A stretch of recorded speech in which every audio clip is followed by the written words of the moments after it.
আপনি যদি আপনার একাকিত্বকে ঘোচাতে চান, আপনি যদি রিফ্রেশমেন্টের জন্য ভালো একটা প্লেস খুঁজে থাকেন এবং প্রকৃতির মাঝে প্রাণ ভরে নিঃশ্বাস নিতে চান, তাহলে আপনাকে চলে আসতে হবে মাগুরা পুলিশ লাইনে রংধনু শিশু পার্কে।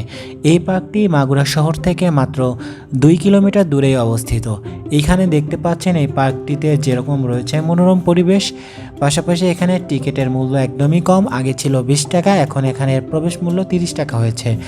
আর এর ভিতরে যে প্রাকৃতিক দৃশ্য, এখানে না আসলে আপনি কখনোই বুঝতে পারবেন না কতটা চোখ জুড়ানো দৃশ্য, সেটা এখানে আসলে আপনি বুঝতে পারবেন। এইখানে রয়েছে বিভিন্ন ছোট ছোট ক্যাফেটেরিয়া, যেখানে বসে আপনি আপনার প্রিয়জনের সাথে চায়ের আড্ডায় মস্তে পারবেন। তাছাড়া বাচ্চাদের জন্য সুন্দর সুন্দর খেলার ব্যবস্থা এখানে রয়েছে। শুরুতে এই পার্কটি এমন ছিল না, এই পার্কটি ধীরে ধীরে এত সুন্দর প্রাকৃতিক পরিবেশে রূপান্তরিত হয়েছে। তো আপনারা কারা কারা এখানে এসেছেন অবশ্যই কমেন্টে জানাবেন, আর যারা এখনও আসেন নাই জলদি চলে আসুন এখানে।